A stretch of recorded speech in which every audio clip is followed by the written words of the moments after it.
প্রিয় বন্ধুরা, একজন ইমামকে তার পরিবার মৃত মনে করে জীবন্ত কবর দিয়ে দেয়, কিন্তু কবরের ভেতরেই তিনি জেগে উঠলেন এবং সূরা ইয়াসিন তেলাওয়াত করা শুরু করলেন। এরপর কবরের মধ্যে এমন অলৌকিক ঘটনা ঘটেছিল যা শুনলে আপনি বিস্ময়ে হতবাক হয়ে যাবেন।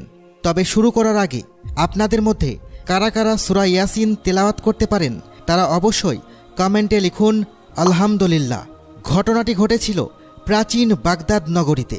ইমাম নাসিরউদ্দিন রহিমাহুল্লাহ হঠাৎ গুরুতর অসুস্থ হয়ে পড়েন।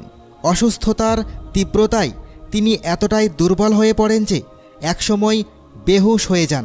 পরিবারের সদস্যরা অনেক চেষ্টা করেন, কিন্তু কোনোভাবেই তার জ্ঞান ফেরে না। অবশেষে সবাই ধরে নেন তিনি আর বেঁচে নেই। তারপর তাকে গোসল করানো হয়, কাফন পরানো হয়, এমনকি জানাজাও পড়ানো হয়। তারপর সবাই মিলে তাকে দাফন করে ফিরে যায়। কিন্তু কবরের অন্ধকারে হঠাৎ ইমাম নাসিরউদ্দিনের জ্ঞান ফিরে আসে।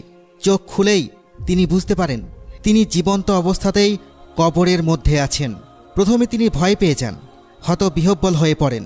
এমন অবস্থায় মানুষ কী বা করতে পারে, কিন্তু তিনি ছিলেন আল্লাহর একজন সৎ বান্দা। হঠাৎ তার মনে পড়ে যায়, এক হাদিসে তিনি পড়েছিলেন, যদি কেউ সংকটের সময়ে 40 বার সূরা ইয়াসিন পাঠ করেন তাহলে আল্লাহ তাআলা তার বিপদ দূর করে দেন। এই কথাটা মনে পড়তেই তিনি নিজের ভয় ভুলে যান। আল্লাহর উপর ভরসা রেখে সূরা ইয়াসিন তেলাওয়াত শুরু করেন।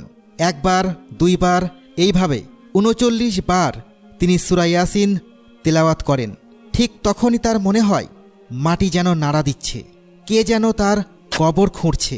প্রথমে ঘাবড়ে গেলেও কিছুক্ষণ পরে তিনি বুঝতে পারেন এটা কোনো দয়ালু ব্যক্তি নন, বরং একজন কাফন চোর। চোর এসেছে তার কবর খুঁড়ে কাপড় চুরি করতে।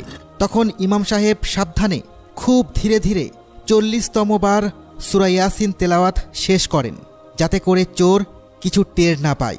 আর ঠিক সেই মুহূর্তে আল্লাহর কুদরতে চোর সম্পূর্ণ কবরটি খুলে ফেলে। ইমাম নাসিরউদ্দিন কবর থেকে উঠে বসেন।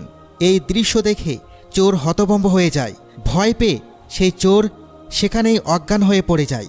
ইমাম সাহেব তখন সিদ্ধান্ত নেন, এই মুহূর্তে শহরে গিয়ে সবাইকে ভয় না দেখিয়ে ভোর পর্যন্ত অপেক্ষা করবেন।